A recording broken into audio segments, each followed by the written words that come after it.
Yo, what is happening, chat? Welcome back to another episode of Live Recon. Today, I have a special guest. We'll get to him, but I am mandatory. Most of you guys will probably recognize his name because you'll probably use his tool XSSHunter at some point. And if you haven't, then you definitely should. I don't know why you haven't, but I feel like most people are familiar with XSSHunter. We'll bring him on, but before I bring him on, quick few announcements. As always, I'm online every Sunday, so if you want to come and hang out with me, I'm always live at 11:30-ish. Depends on how late I wake up, but 11:30-ish on Sundays, California time, so Pacific time.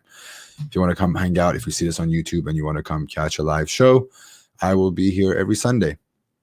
What else? I started something new this past week. I announced that every time we get gifts, Joe, I see you with the cheers. Thank you so much. If I see more and more of these, the top cheers, donors, and gifts, sub gifts. I know a lot of you guys come in here and throw in a lot of subs, so I want to give back. So whoever's the top donor, the top one or two, I'm going to figure out how many of those, but the top people are going to get some one-on-one session with me so we can talk about whatever. If you want to talk about hacking, you want to talk about bug bounty, you want to talk about life, whatever I can help, I want to give back. So that's going to be my way of giving back.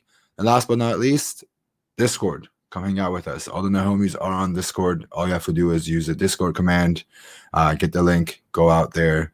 Me and some of the Nahomies, as I call them, are on there. And yeah, we'll have some fun on there. So come and hang out with us. What else? People have been asking, am I going to DEF CON? Yes, I will be at DEF CON this year. I've booked everything. I can't say hopefully because I've booked my room and my flight already. I just got to finish getting vaccinated so I can feel a little bit safer about it. But if you're going to Vegas, let me know in the chat. I may do some small get-togethers just to meet everybody and hang out. And if you can't make it, completely fine. There'll be some videos, maybe some live streams, and that sort of stuff. More announcements on that later. And if you're there, come watch me keynote the live, not live. Come watch me keynote the Recon Village. All right, enough about me. Our guest is ready to be on, so you know the tradition, chat. If you want the guest on, let's spam the chat with some emotes. Let's show mandatory some love, and I'm gonna bring him on in just a minute.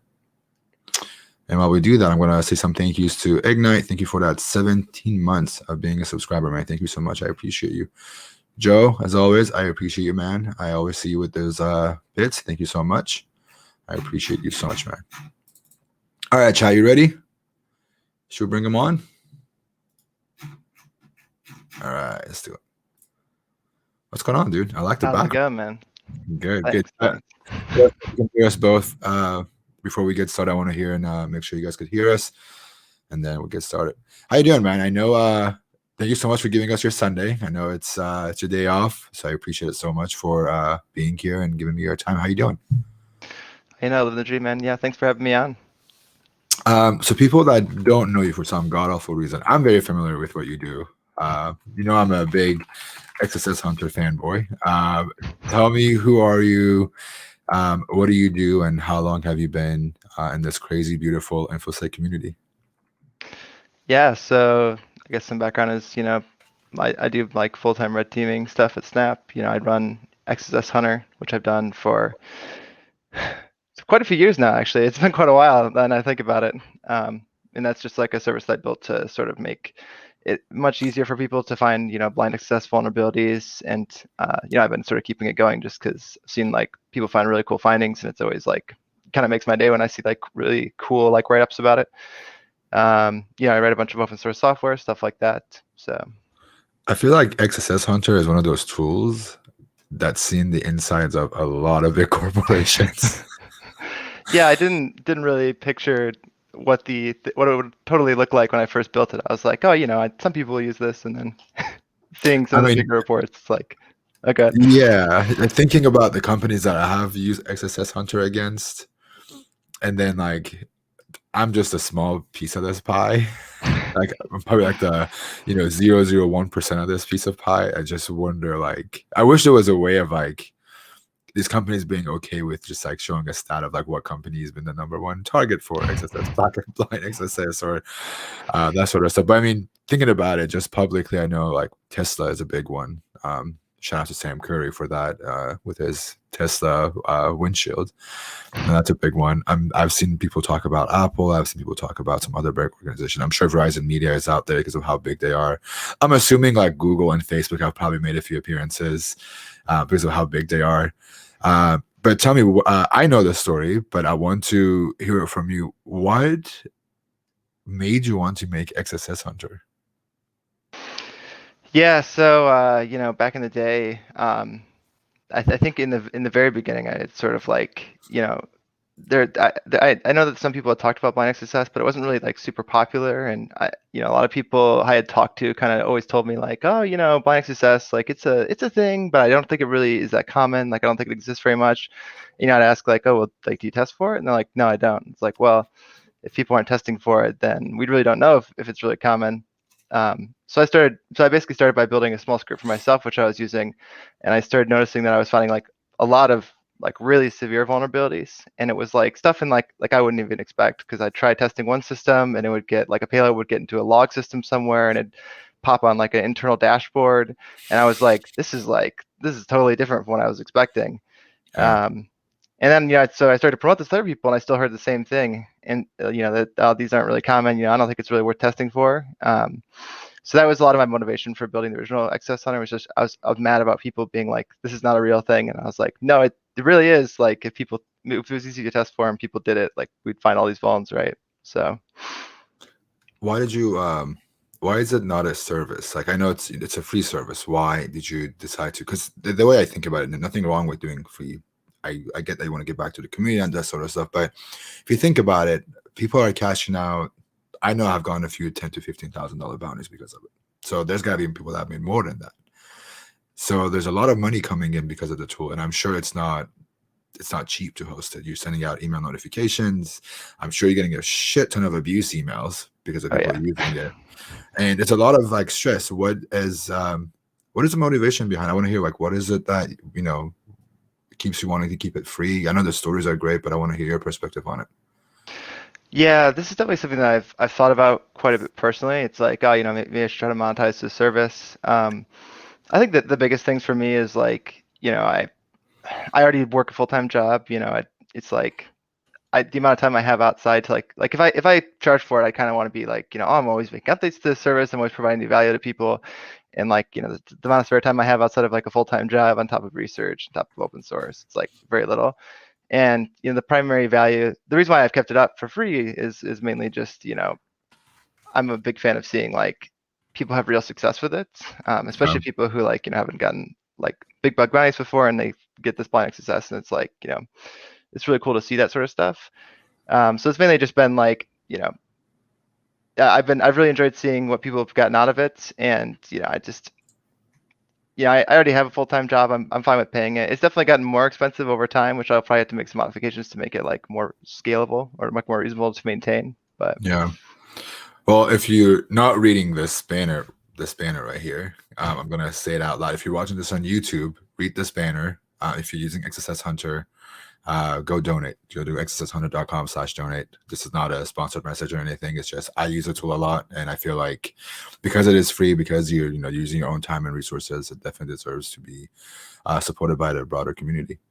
You also just released a new version of, not a new version, but a modified version of XSS Hunter. Tell me a little bit about it. How does it work, and why did you end up doing what you did? yeah, so it is a new version. It was like basically it doesn't look like it because it's modified off of it's made to be exactly like the original. Yeah. But the primary goal of it is to make it so that it's like basically, you know, you can set it up in 5 minutes. You know, you can just like set up a DNS record, do Docker compose up, and it's like all ready to go. And the primary idea was like, you know, I'm not super, you know, I love running the service, don't get me wrong, but I'm not super comfortable with always having like all these like payloads and stuff to manage, tons of abuse emails. And, you know, I Right. wanted to give people a way that's like is easy to host their own if they want to go that route, as it is to like sign up for the service. And obviously that's not like going to be totally possible. But this hopefully comes pretty close, so that you can basically get your own setup running pretty quickly, and you can have all the stuff that you have through the main service, but on your own server and your own infrastructure, and not have to worry about having somebody else host all of it for you. Is it almost the same as? Just every functionality that's on here is pretty much the same as what you would get on the website? Yep. I think the only features that are missing are like stuff like there's like PGP client-side encryption or something, and that was the only thing that made sense on the hosted version. It just didn't make sense in the self-hosted version. Man. So, yeah. I love these colors, man. These colors are absolutely gorgeous. It's the purple and You should implement this on XSSHunter.com. This is awesome, man. It looks good. I was very excited to see this.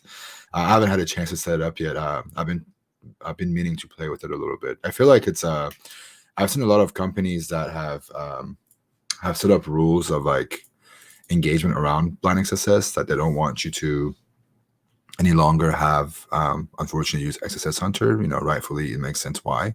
But it's cool that you're giving it to people to actually use it on their own and open sourcing it pretty much, and letting people. I'm sure people are gonna start committing more stuff to it now that they have access to a little bit more. All right. I really wanted to hear your perspective on XSSHunter. It's cool to hear from the authors of these tools, like why they made it and how they use it and that sort of stuff. Before we move on from this topic, are there any? I know you have crazy stories yourself about XSSHunter. Are there any that you want to share that you can share or have been publicly disclosed that we can talk about a little bit? Yeah, there's been a lot of one. They're all like interesting for like different reasons. Like one story that I think is super interesting is there's like an example where I had like an XSS Hunter payload on like I want to say it's like my GoDaddy profile, and like this is always the case with like the blind XSS payloads, is like you set them and like you don't always immediately see success, but then like later on, like I completely forgot I did that, and I called in for some support related to some domain or something, and like I get on the phone with the agent, and the agent's like, all right, let me look up your account, and they're like, sorry, the system's like broken, I don't know what's going on, and then my phone starts vibrating with a bunch of emails or whatever, and I was like, like I know this. It's like if I get like a bunch of buzzes, I'm like, oh, I know this is like XSS payloads fire. So I was like, I know what this is. Which is just, yeah, it's very representative of I think how a lot of people find these blind XSS things. To be honest, man, there's been a few times when like I think the oldest payload I've seen fire is like a year and a half later.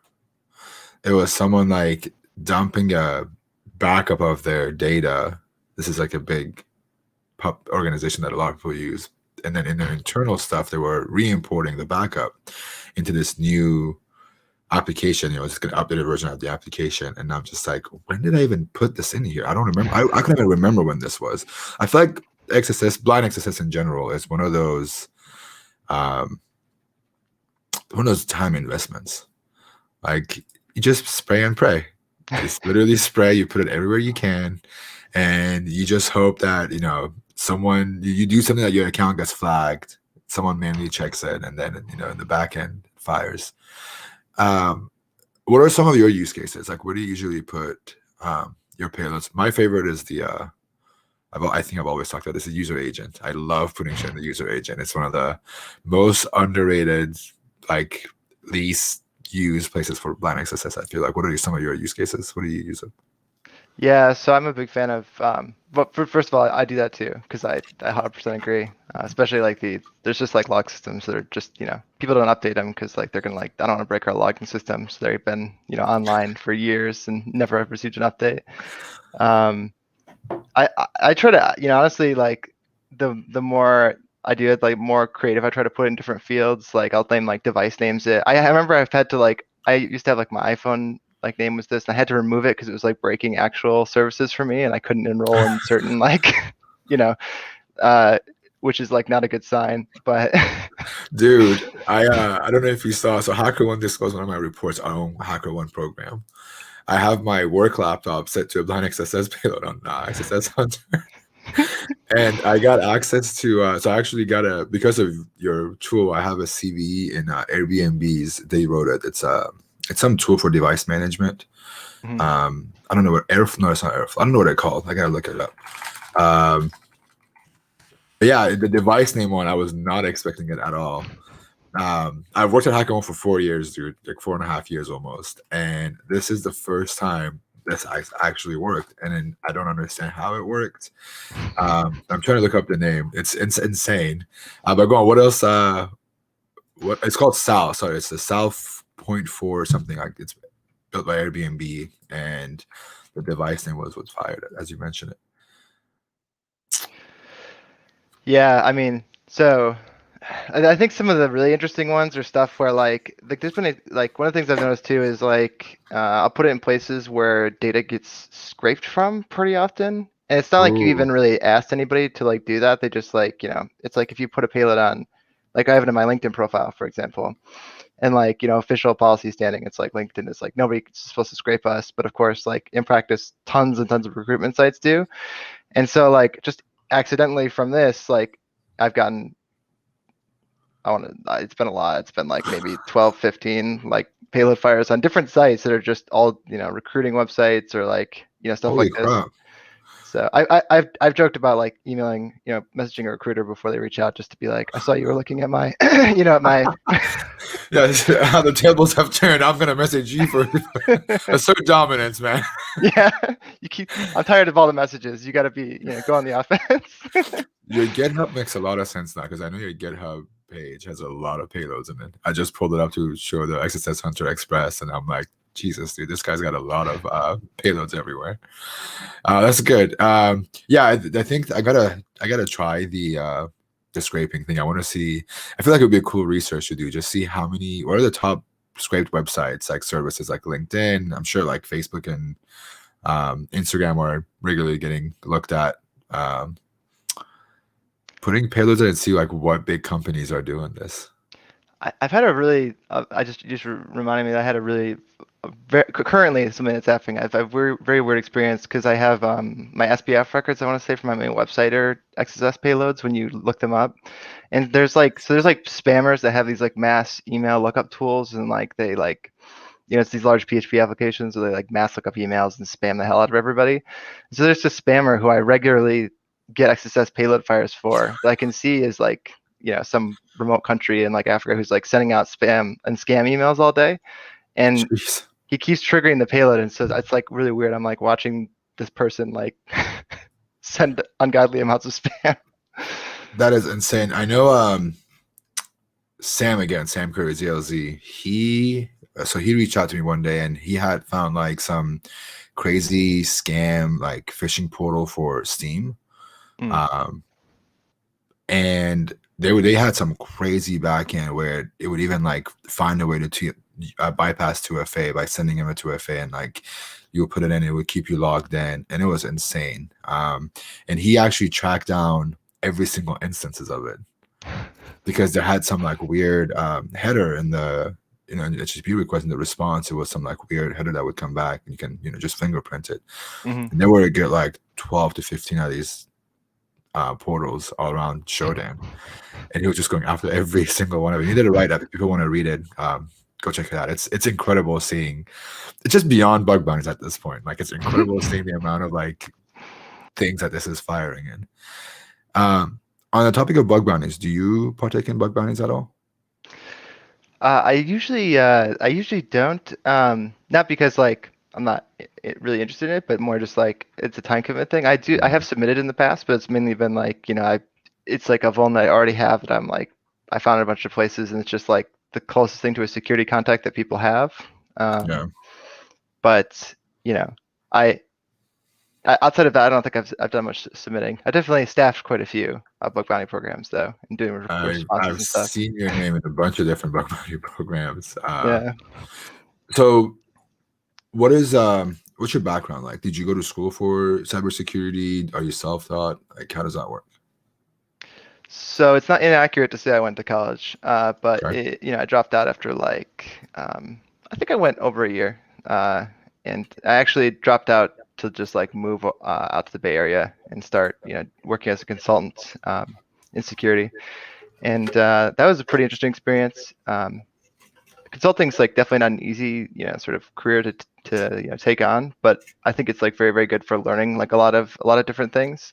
And I've always been very passionate and super interested in stuff, so it's like a great place to learn. And so most of my background is self-taught.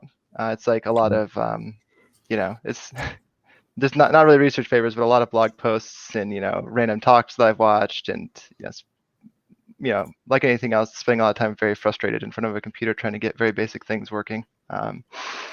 So a lot of stuff like that. Yeah, what got you into hacking? Like, what was that, made you go, okay, this is cool. I want to do this more. I want to learn more. What is that story? Yeah, I want to say back in the day. So I've always been, definitely like pretty nerdy and always been very curious. But I want to say like it's pretty dumb. I think like the first time I watched war games, I was like, man, this is super cool. I want to like get into this. And like I started. It's one of those things where it's like when I first got into it, it's like you don't really know anything. You're kind of like using tools and just playing around with stuff. Right. And then I was just like sort of interested in it. But then I started to like when I got into like, all right, now I'm gonna try to do the actual hacking pieces and try to do some coding and try to figure this out. That's when I really started to fall in love with it, just because seeing the people who are very good at it, they almost look like they're like magicians, because like they're able to do these like crazy things. You're like, how the hell does that work? I don't know. And so I was always like, I need to learn how to do that. And so I think that's what really drew me in. I think it's a lot of stuff like that. So you said you went to college for a year. Mm-hmm. I assume you did something with cybersecurity or computer science of some sort.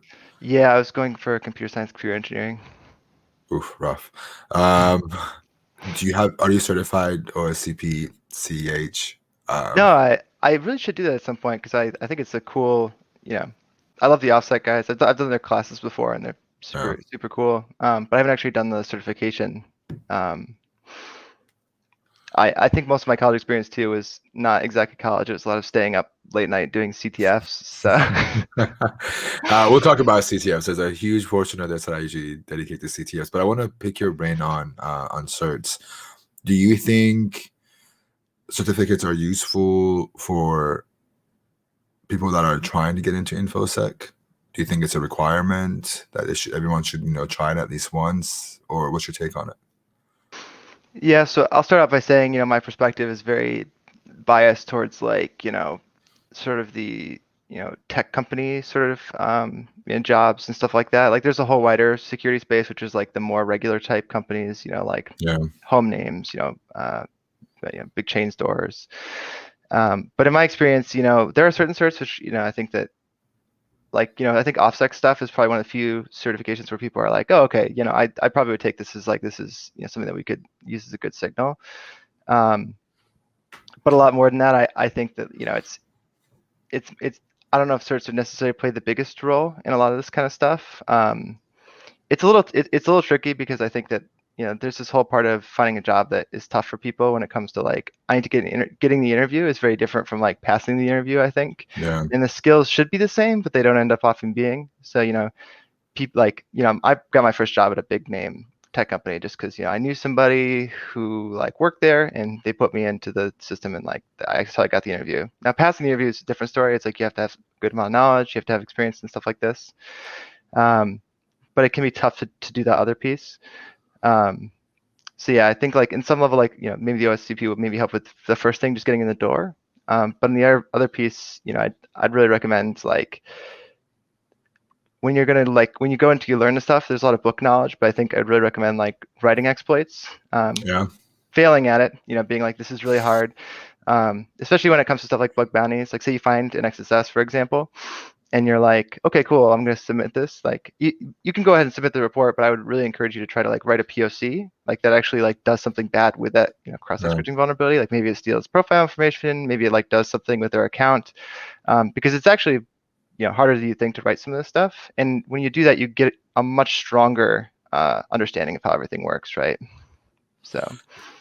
Yeah, like with certs, I think it's a good HR thing. It's always what my answer has been. Like, you want to get an interview, sure, put Oscp on your resume, put whatever cert, you have done, Security Plus, whatever you have done, put it on there. It's going to get the HR's attention, because their job, let's be real, it's just to look at resumes, you can't blame them. It's not, they don't have the technicality of it. It's their job is to just monitor and sift through all the resumes that come in. If you want your resume to stand out, having OSCP on there versus someone that doesn't have OSCP, you're probably going to have the higher hand to get in. But it doesn't mean, being a certified professional, offensive security certified professional, it doesn't mean that you have the skills, because you just are good at studying.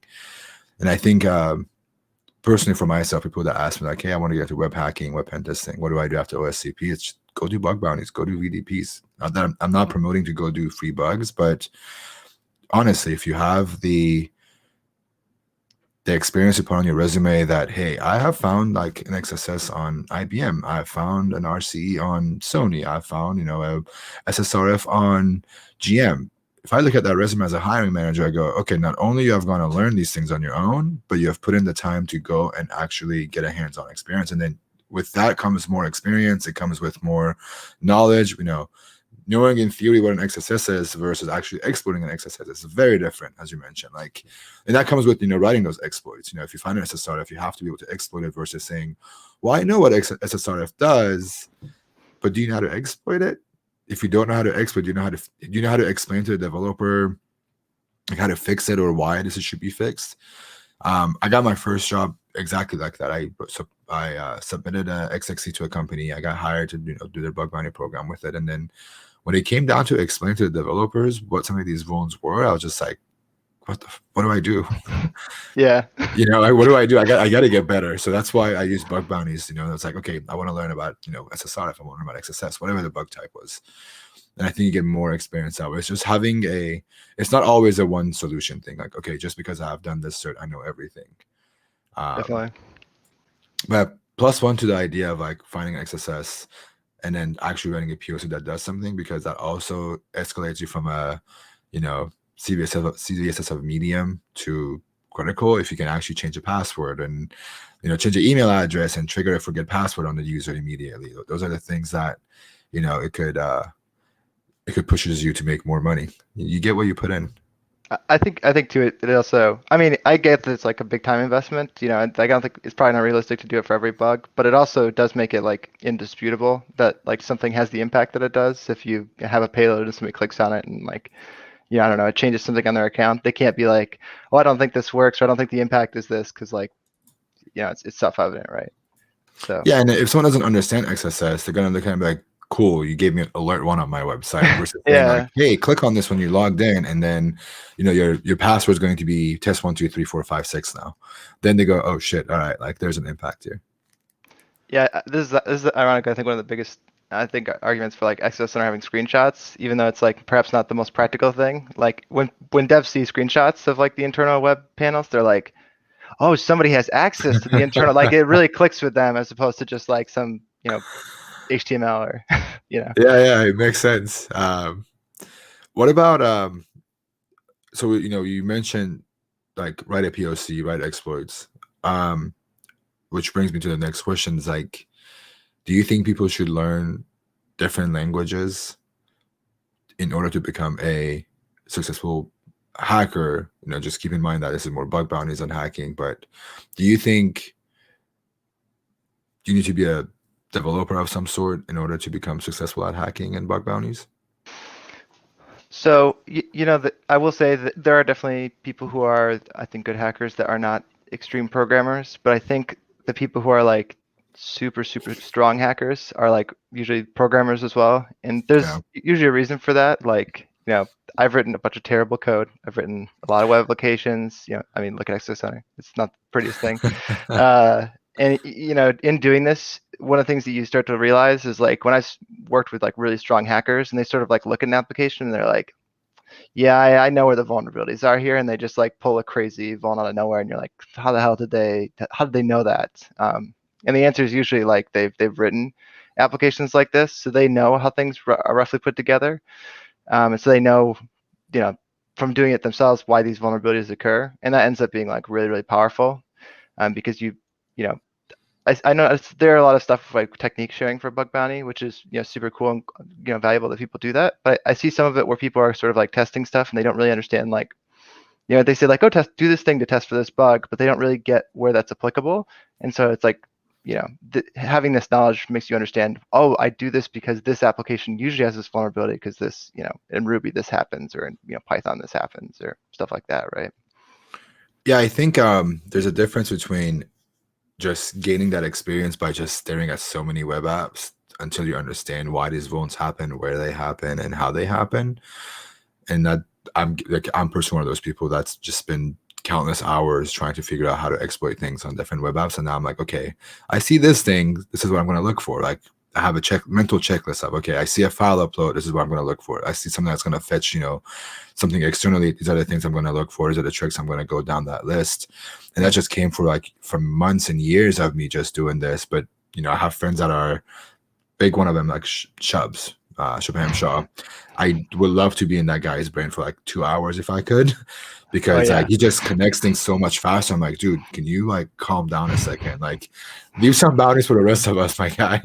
But that's really true, because he has developed so much stuff. Not only he's built the experience of like staring at web apps, but he's also understands, like, if I see a node app, these are the things I'm going to do. If I see this functionality and I know they're written in Ruby, like you mentioned, I can probably assume this is what they have used. It's a library that they've used, whatever that is. It does set people aside. And also, I think there is the ceiling that you're going to hit at some point. There's this ceiling you're going to hit if you don't decide to use your free time to learn the next programming language. But also, like, outside of that, it's also like automation is a big thing. If you want to keep doing these horrendous tasks every day, good for you. Kudos to you if you can do it every day. But it's going to get boring. What languages do you recommend? So, yeah, it's funny because there's a lot of languages I've learned. Like, I started off with PHP, which, you ask anybody, they'll be like, PHP is not a good language to learn.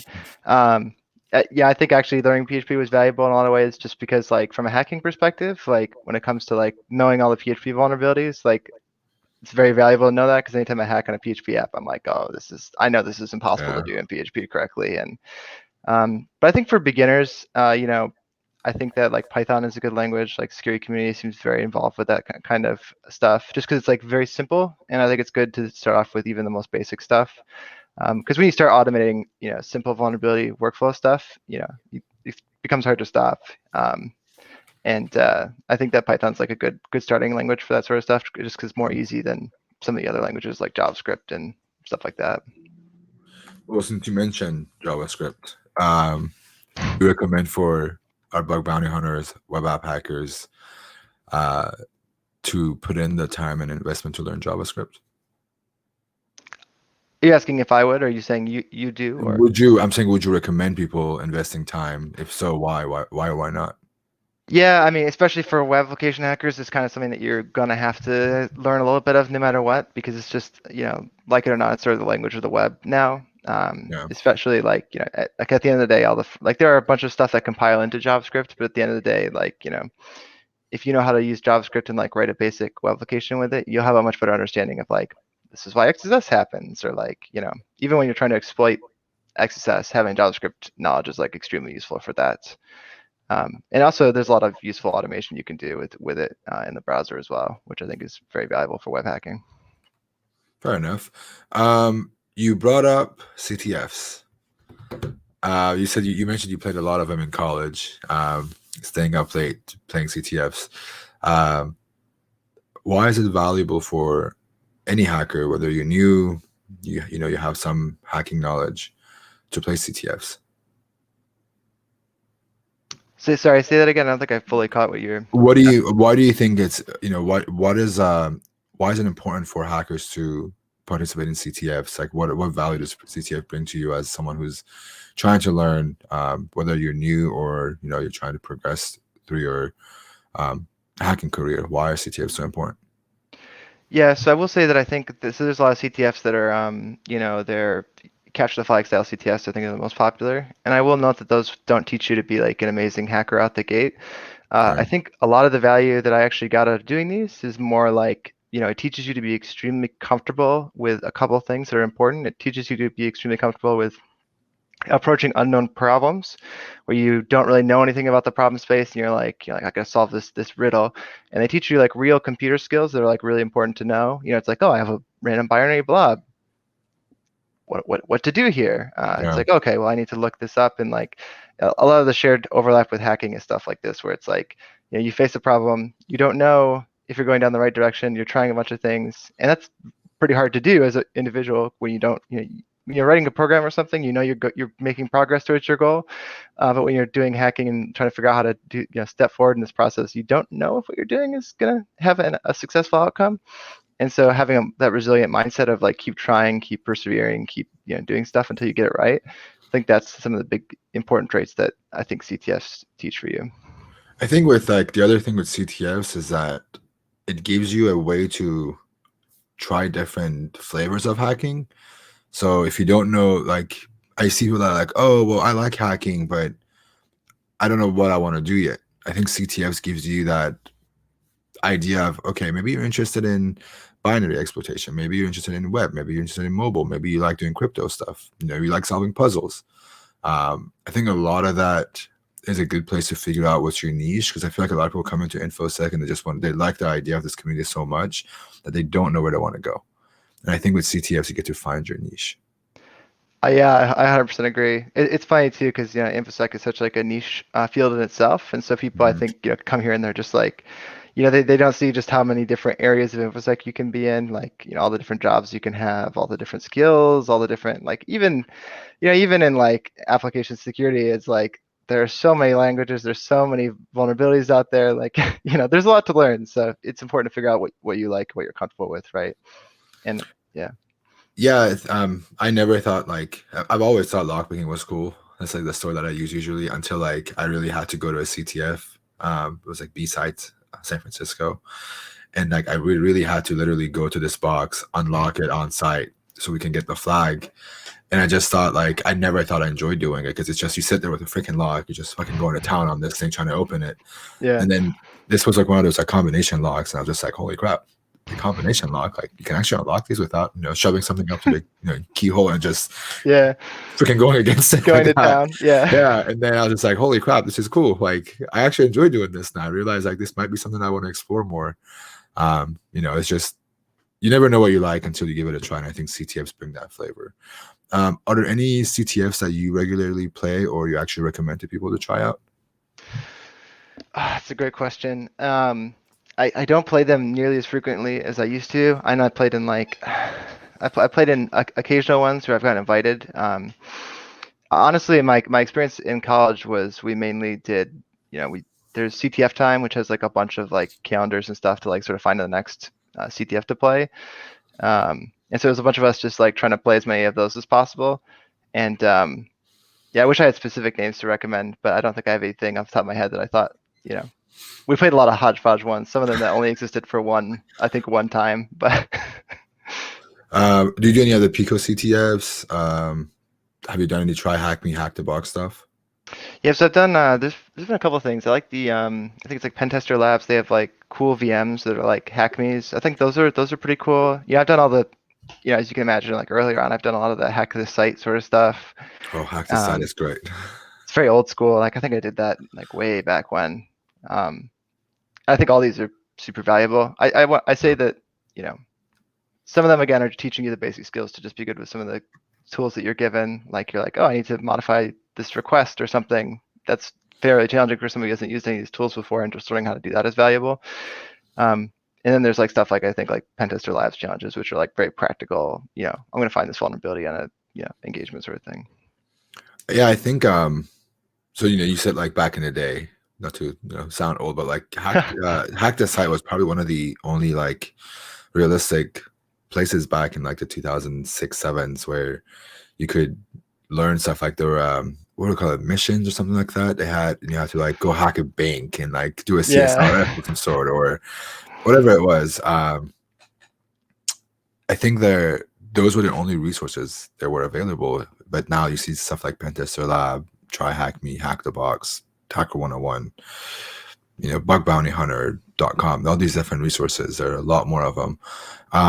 Are there any of them besides Pentester Lab that you recommend people looking into? Besides, it doesn't have to be a training platform, but what are some like resources you found very, very, very valuable in your early days, or even today when you want to learn something new?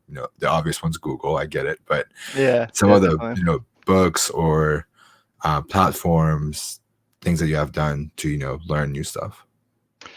Yeah, so I think before I go into it, I think that you're right. I think that there's an interesting like, sort of generational shift here because I think a lot of back in early days for me, there was not like this bug bounty thing. It wasn't very popular. There wasn't like a lot of these easy, reasonable ways to go about stuff. Yeah. So a lot of like my early days stuff too is like, I'd look at the most popular projects on GitHub and like random stuff that I can hack, and I would just like set these things up and just like tear through the source code and try to find CV vulnerabilities in it and stuff like that. Just because there wasn't really any better outlets to do stuff like this, Yeah. it's sort of an interesting shift.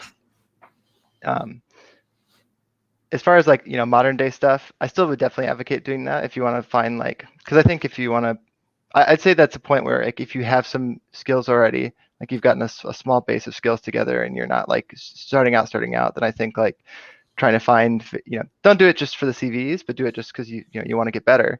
Like find open source projects, find like PHP apps that are potentially not as worked on, stuff that's like Yeah. new that will have issues, right? And then try to find those things practically, and if you want, go for the CV, like request it, but more likely than not, just like do it so you can learn how to actually hack this stuff, right? Well, I agree. So one of the things that I personally did when I was younger as a kid, I don't know what site it was. It was like something with scripts in it, like something scripts.com, hotscripts.com, something like that. And it was like this red janky ass website, and it had different languages. It had like ASP stuff, that had PHP, and then you can pick based on the category. You wanted gallery, you wanted CMS, you wanted a ticket management system, and I would just download them, install PHP Apache on my server or on my local host, and then exploit them. But I think a lot of people lose sight of why they want to do these things. They forget like the goal is to learn, not just to make money overnight. It's not a get rich scam overnight kind of a thing. It's not a pyramid scheme. You can get your homies to jump on there to make some money. Yeah. I think as long as you keep, and I have to do this myself a lot of times, that like I'm hacking for research today. Like I'm really wanting to find something that I can present at DEF CON, or learn something new or make a video out of it, whatever it is. The primary isn't money. There are times when I'm like, okay, I need to make money because I want to go to DEF CON. I need some money for DEF CON, or I want to buy this thing. I'm going to do some bounties. But a lot of times it's, I think me included in that group, is people forget the primary isn't always money. It's not the CVE. It's more of the learning to get better at whatever you're doing. Yeah, I definitely agree, and I think like it's funny because even if you do these things like just to learn, like you're not throwing that time away. Like it's like you're investing it in yourself, and like that actually ends up being like can be very profitable, right? Because if you end up investing in yourself a ton, you have a skill set that I think will make it much easier for you to get jobs that are like that will put you get you like jobs that are like you be more senior in your role. You'd be able to obviously work companies to make more money. So it's not necessarily like it's definitely not a waste of time. I completely agree. Like a majority of my work has probably been that. I think it's just people undervalue or underestimate how much experience you earn by just doing these kinds of things. Like, you may not find a vuln. You may go, oh, okay, like I may see an XSS here, there's HTML being rendered, and then you go down the rabbit hole of, okay, what are some XSS filters that I can break? How does this thing work? You may not be able to break that particular filter because on this application it's been properly done or whatever it is, but the next application you go to, that experience is translated over and it's transferable to everything you do. I don't think people, there's a lot of countless hours and days, I'm sure you can relate, of doing, on the screen and doing just research and trying to figure things out. Yeah, I recall when I first started out as a consultant, one of the things that I would always do is anytime I heard people at work, the other consultants talking about some topic that I didn't know, or I was like, oh, like they just said a word that I don't know what that is. I'd like write it down and I'd go home and like, research it to make sure I, didn't say anything stupid the next time it came up at work. And like, just spending a lot of time doing this, like you don't get anything for free, right? It takes time and really try things out, make sure you understand them. So How do you learn new concepts? Like, how do you learn new things that, you know, it's like, because I feel like with infosec, it's very trendy. Like, at least with web apps, it's like this trend of yeah. like new phones that come in and then it dies down for a little bit. And then some new research comes out and takes off again. When you see those trends, how do you learn them? How do you even learn new concepts?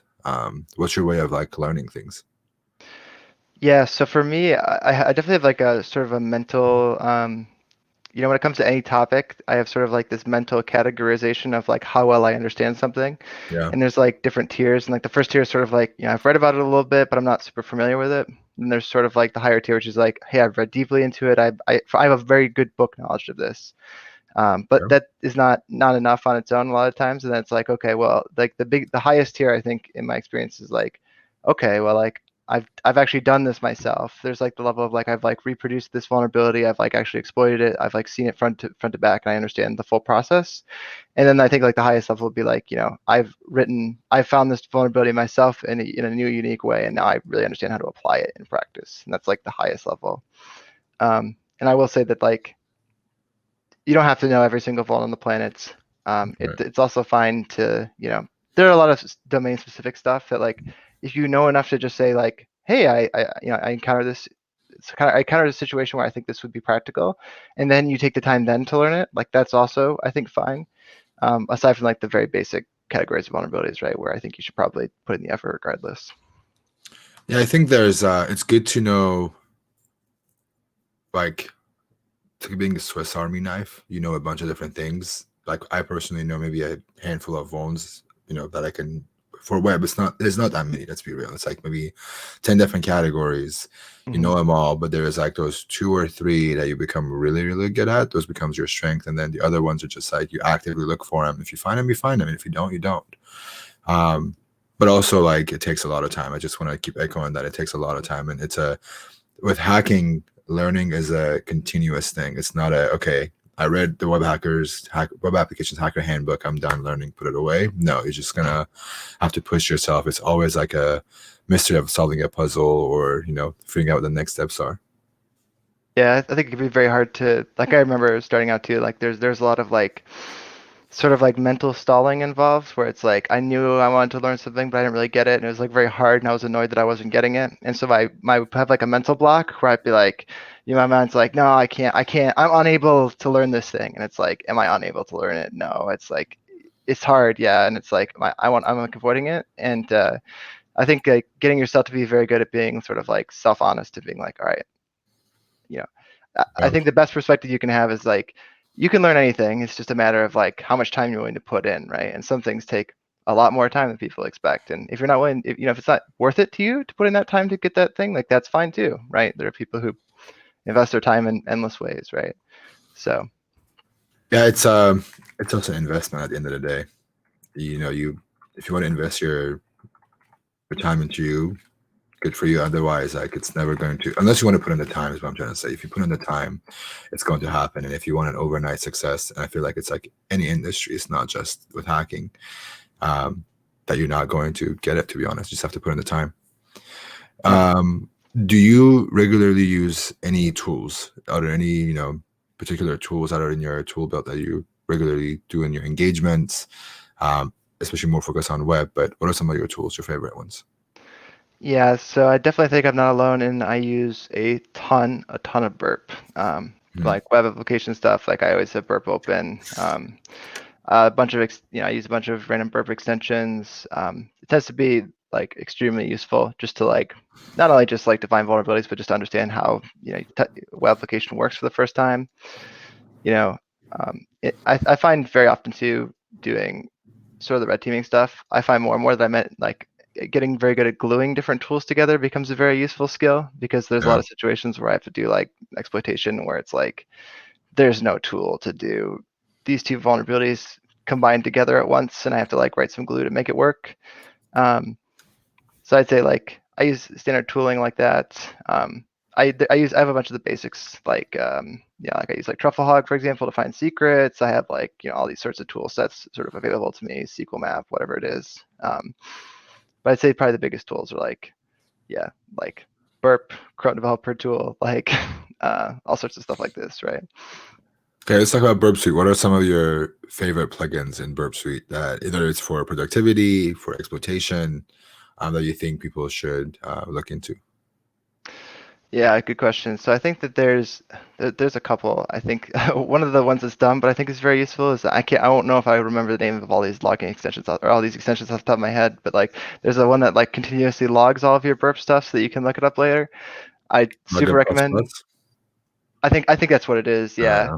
Uh, 'Cause like you're gonna hate yourself if you like find something and then you're like you come back to it later and you're like, oh, where is it? Where did I swear I saw this happen and like you can't find it because you didn't log it and it's that's like it has a timestamp and the request and everything, like in the tab. Yeah, I think that's Logger plus plus.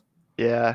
Like I super recommend that. I think a lot of stuff around like there's a variety of tools like there's like the JWT testing tool. There's a couple of these. There's like there's like Jose. There's like I can't remember the name of all these unfortunately.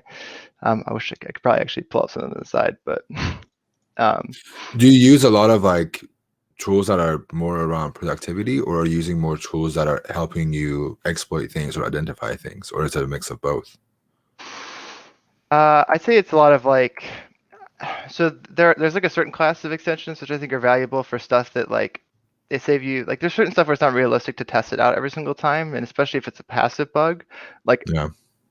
extension's always gonna be better for that stuff. Like you don't always look at like all the flags set on every cookie and like some of this very very basic stuff, and you don't always like test to see like oh is this token this special thing, and like having these extensions to like alert you and it's like oh hey this is a this is a JSON web token, you should look at that, and like just have basic stuff to be like oh you don't you're looking at a lot of text all day, so to expect yourself to instantly find every single class of stuff like this is not necessarily easy. um, and I use a lot of the like inbuilt, I think burp stuff too, more than anything else. Like getting really, really good with intruder is I Yeah. think a very, very valuable skill. Just because, yeah, tons of class vulnerabilities you can find with that. I think outside of like some of the Burp plugins, Intruder has been one of the reasons why I ended up paying for Burp Suite Pro, just Yeah. so I can get rid of the throttle that they have on there. But yeah, I 100% agree. I think Burp itself has a lot of good things to offer, and then you have all these great tools or plugins that people are putting on there that you can also use. I want to make sure we stay on track because I know we're almost coming to time. Do you do a lot of recon? Yeah, I'd say actually doing the red team role, like a vast majority of time is like reconnaissance and research. Okay. What does recon mean to you? So it depends on what the starting point is. If we're talking about like I think most people when they think about it, they think of sort of like external, starting from external outside of a company point of view. And in that like it's a ton of like it's everything from like all right, well let's figure out everything that they have. A lot of companies don't even know what they have, so it's like all right, let's start with like let's figure out all the DNS records, where the DNS records point. They point to these hosts. Like they use all these different services. Okay, and it's a lot of like being able to take an initial set of stuff, figure out like oh okay, so now that I know that they have this, I know that they have these other stuff, and like being able to like if for example taking a single domain record on the Whois and seeing like oh it lists this company. So cool, I can search like other Whois records to see other domains they have, and sort of like continually building this data out. Yeah. And everything from that to like, all right, I need to validate like I need to like find employees here, who works here, like checking LinkedIn, validating emails via various tricks, like all sorts of stuff like this. So it's a lot of stuff in this area. Are there any like recon tools that you recommend, like recon specific tools? You said TravelHog is one of them. Are there any other ones that you recommend people to use or you use regularly? Yeah, definitely.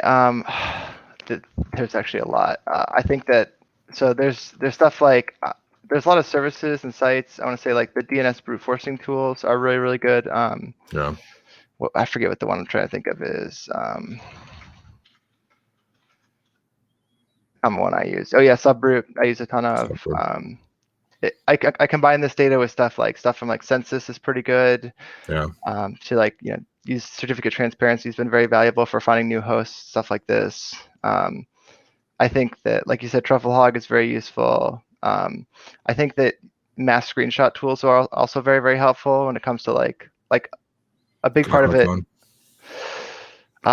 So there's one that I've used that's actually pretty good. One second, let me find it.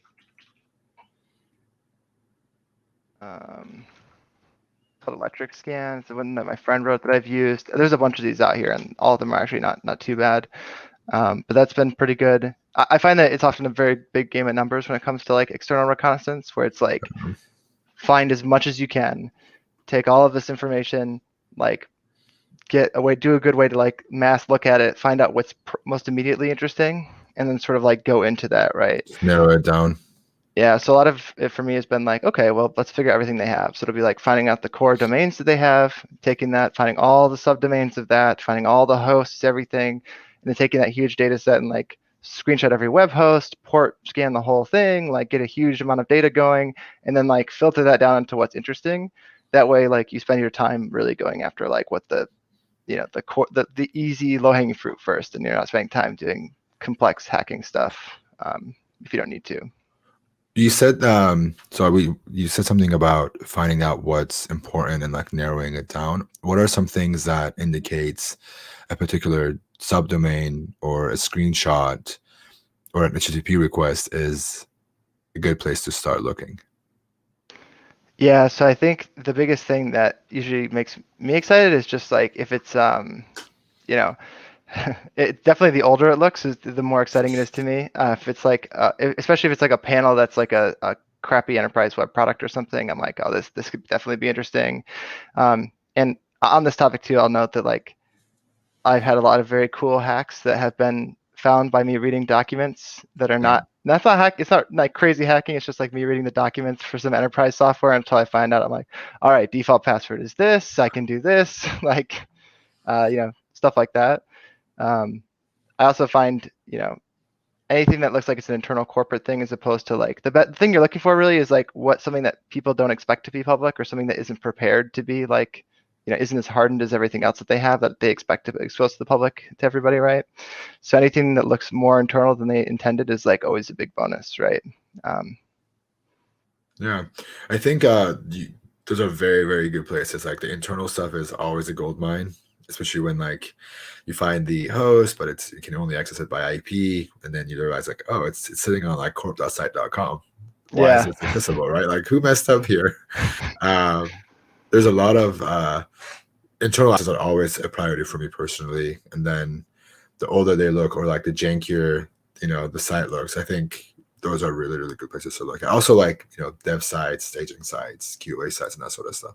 Yeah, especially the tooling that people are sort of setting up one time, I think, for dev testing. Like I found a lot of these where like I know I found one, I can't be specific about it, but it was like it was like a thing to basically do a headless browser testing using like a web control panel.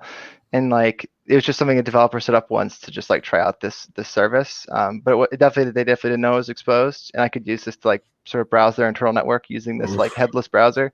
And like these sorts of things, like it's just like some dev was just like, whatever, just set up a service, kind of forgot about it. Like those are really valuable. Yeah, it's crazy seeing the amounts of garbage that some of these companies leave behind, not expecting anyone to find it. Did you have any mentors or people you collaborated with that had an impact in your career?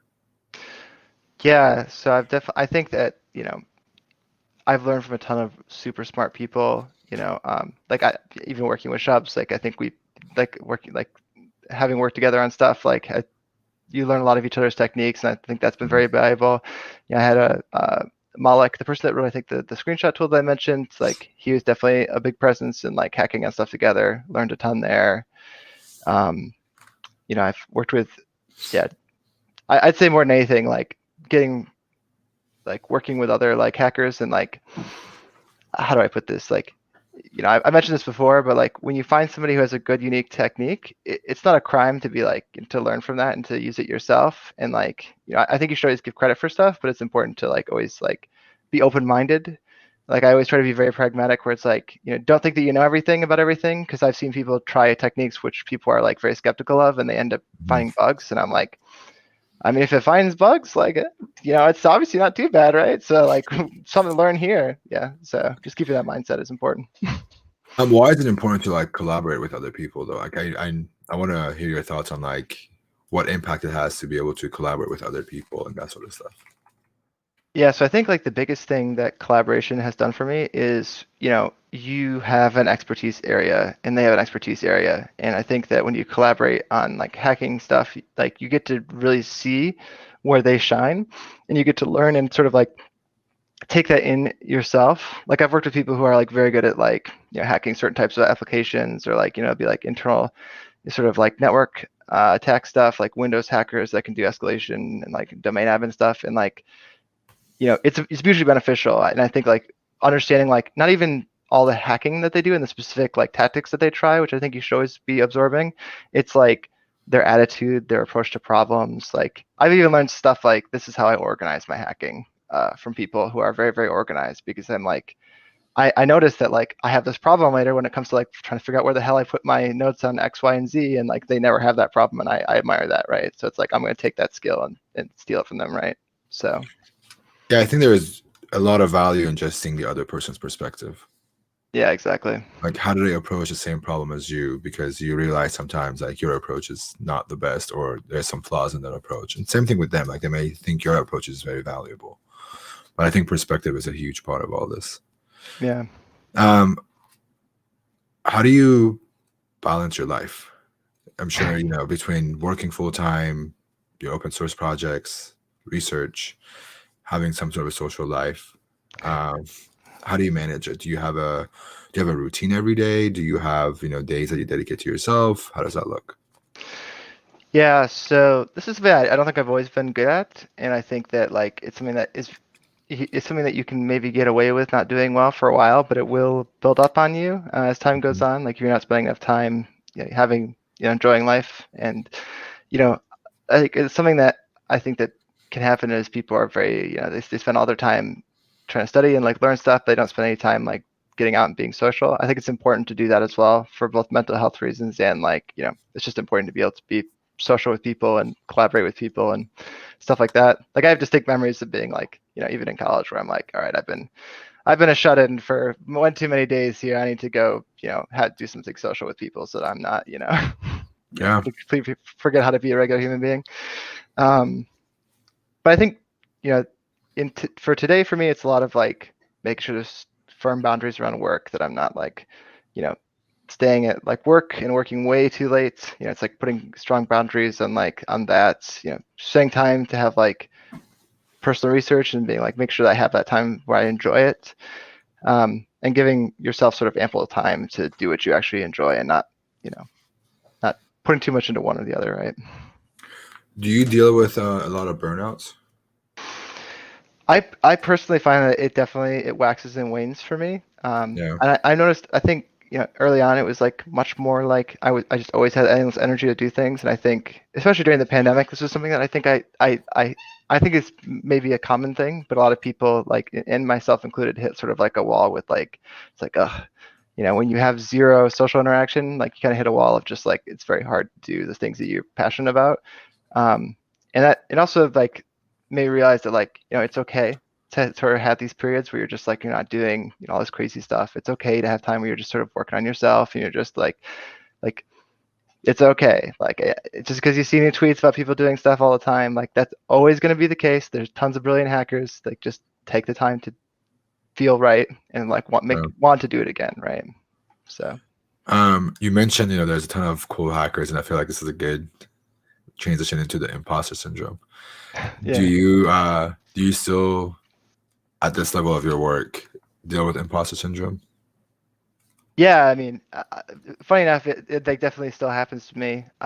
It hits me in the weirdest times too. Like the thing is I know it's illogical because like, I do full-time red teaming. I know that like it's not like I know that I work hard and I'm trying my best and like I'm trying to learn all this stuff, but still it still 100% hits me. Like I'll go to a con and I'll see like all these really cool talks and I'm like, oh, man, why am I not doing like that or whatever, Yeah. right? Or it's like, and it's hard totally. too. Yeah. You're like unfair to yourself, right? You're like, oh, I should be doing all of this crazy research, or like, oh, I should have thought of this talk, or like, it's like, come on, you got to be realistic. You're judging yourself by these like well polished scenes that everybody's put up, right? It's like not realistic at all. I can definitely relate to the why didn't I think of this? Or like even with like bugs that get this close, I go, dude, like why didn't I think of this thing? Like it's so easy. It's not under your nose. How'd you not think of that? Um, how do you deal with it? Like how do you deal with imposter syndrome when you see it hitting you at a conference? Because it could go dark real quick, right? Like in your head, it could get very, very quickly. It escalates very fast sometimes. How do you deal with it? How do you like overcome it? Yeah, so one thing I'll say that I think is important with this, there's like a definitely a self mental piece as well. But I would also say like when you surround yourself with people in sort of the scene, I definitely recommend you surround yourself with people who are like, very humble and very positive people. I found that like this sort of thing can be really bad if you're around people who are like they're always trying to front about their ability, like they're always trying to show off that they know so much more than you. And that tends to like continually reinforce this like incorrect worldview. And it also, having worked with other people, I work with so many smart people where I see them experience this. And so, that helps a little bit for me to understand like, okay, there's never going to be a point where like I'm going to be like, I know everything. I'm like, I'm done. Like hacking over, I get it. I'm a master or something. But I think a lot of what helps me through this is I do a lot of like really long walks just by Yeah. myself, just to have time to mull things over. A lot of people don't get time to practice mindfulness and sort of just like they don't have any time in the day where they're just like, I'm not thinking, I'm not working on anything. I'm just sort of open-mindedly being like, how do I feel about where I'm at? Where do I want to go? Time to mull all this stuff over. And so I think taking that time has been like, I can't go without it now that I start doing it. Like it's super nice to be able to mull things over and kind of be at peace with more stuff, right? Yeah, I think the mindfulness piece is really important to have, just to be able to detach yourself from everything you're doing for a sec. Just looking at it from like a big perspective, like big picture perspective of like, okay, you know, what have I done in the past 6 months? Have I made progress? I think that's one of my ways of overcoming this whole imposter syndrome, is sitting and going, professionally with my career, where was I last year? Am I still doing the same things, or am I in the same situation as last year, or have I improved or done more projects, finished more projects, or whatever, like self growth? Have I grown as much as I want to? And then realizing like it's okay not to know everything, like what you were saying earlier. You don't need to know everything and everything. Just no way you're gonna know everything. Yeah. um, but yeah, the last thing I think that's something that came in from the chat was, what do you do outside of hacking tech related stuff for fun? So I do like play a lot of video games. I think COVID has sort of forced me into more and more of the video game realm. What are you playing? So we've been in a real hodgepodge of games lately because we've exhausted a lot of stuff. Like we went back to like playing heavily modded like Left 4 Dead. We're playing a bunch of like random drawing games. We played so much Among Us that we can't play it anymore. I think Among Us was one of the like most popular games of the pandemic, dude. Yeah, it was what people needed. It's like Tiger King. There's just certain things where they came at the right time, and we all just needed to mentally to have that. So. Um, anything outside of video games? Any like hobbies that doesn't involve being behind the screen? Yeah, so a lot of stuff that I find is like the best for me, at least stuff that makes me the most happy. And this sounds a little sappy, but it's just like it's a lot of like hang out with friends. Especially now, like I've really come to appreciate that. So to just be like hang out with friends, Yeah. um, get catching up, talking socially, like seeing movies with them. Just like social interaction is a very very positive thing, and would you know I would definitely recommend that people like looking back, I've learned a lot of stuff, but I super appreciate a lot of the great friends I've made along the way because, in the broad scheme of things, these are the things that end up bringing a lot of happiness. So doing Yeah. social stuff with them and yeah. Um, someone else wants to know if you ride motorcycles. I don't. I've definitely been very tempted by it for sure because I know a lot of people who I have a lot of friends who are big into motorcycles and you know, lane splitting is legal in California, so it's like it's really tempting in stop Yeah. and go traffic to be like, if only. So Well, thank you so much, man. Before I end this interview, the last thing I want to ask you is, what is your advice for people that want to get into hacking? Um, where should they start, or if there's anything that it doesn't have to be technical advice, but what's your advice for people that want to get into this line of work? so I think the biggest thing that I'd recommend is like understand ahead of time it's gonna take a while. I'd say like I'd say understand that, like, it's okay to not know things, and like take time to like slowly learn things. Don't expect everything to come all at once, because it's just not going to happen. Give yourself weekends to try things and fail at things, and understand, if you spend a weekend and you didn't get the exploit you were looking for, you didn't get the progress you're looking for, that's fine. That's what everybody does. Just keep doing that. Keep putting yourself out there. Try things that make you uncomfortable, and especially try things that, like, try to always be bypassing this mental block of like, I can't do this, and like, really, really push yourself to do these sorts of things. And as always, like, make sure it's healthy and in like good amounts, right? That's good advice, man. Hey, I just wanted to thank you so much. I know it's again, it's Sunday. I'm sure you have a lot of stuff going on, but I want to say thank you so much for being here and being a part of the show. Chat, give it up for I Am Mandatory. If you don't follow him already, please go on Twitter and follow him. He does some really, really cool research. I'm sure you all have seen XSSHunter. If you haven't, go try it out. But thank you so much, man. I appreciate you being here and sharing your knowledge and experience with us. Yeah, thanks so much for having me. It's been fun. Man. We'll talk soon. Cool. Bye. See you. All right. That was it. Again, if you are not following Mandatory, go to his Twitter. It's down here, right here. Go give him a follow. No recon today. I didn't prepare for any recon today, unfortunately. But I don't know. So next week is the 4th of July. It's a holiday in the US. I don't know if I'm going to be streaming. If I do stream, more than likely I will be streaming. But if I do stream, it's going to be more of a recon. So we're going to do some live recon, hang out with everybody, and have some fun. So if you want to see live recon, I saw a bunch of people in the chat were asking like, hey, are you doing recon today? Are you doing recon today? Not today, but if you want to do some recon, come back next week. If you want to get notified, just go on Discord. Make sure you're on Discord, and every time I go live, you will get a notification on there. So make sure you go there. Last but not least, I'm putting this on the screen. If you want to come follow me on social media, I'm at NahamSec on Twitter. I'm very, very active on Twitter and Instagram. In most cases, if my mental health and my day-to-day allows me to be active, I try to be as active as I can. So if you want to come hang out, if you want to see behind the scenes of my life, my days and what I do, Instagram is the place. If you want to see my shit posting and some of my hacking that I do, Twitter is your place. And then if you want to watch this interview, some of my vlogs, my content, then go and follow me on YouTube. All right. Is there anybody online that we should go and raid, not rave. I wish we could go to a rave. Looking to see if anyone's on. If not, then we're going to skip the raid. I don't see any of my regulars that I'd like to raid being online right now. All right. We'll skip the raid today. That's it, chat. I appreciate you guys so much. Thank you so much for hanging out with me today. Big shout out to Justin, Nathan, SecurityB, Ignite, and ESP0309, Andre Co, Derby Dude, Aloras, Pentest BB. Pentest Baby. Thank you guys so much for the subs. I appreciate you guys so much. Also, Joe, thank you so much for all those cheers and bits. Thank you so much. I really, really appreciate you guys. I can't say this enough. Thank you for supporting the channel. Thank you for showing up on your Sunday evening. I know some of you guys are watching this very, very late during your day. I know it's like 1:30 or almost 2 o'clock in India. I know you guys are all watching. I appreciate you guys for sticking through this.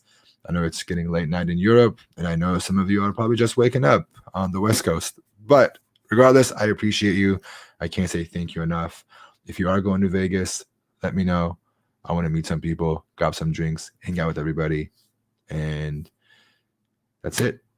Enjoy your Sunday. Enjoy your Monday morning. I will see you all next week. Peace.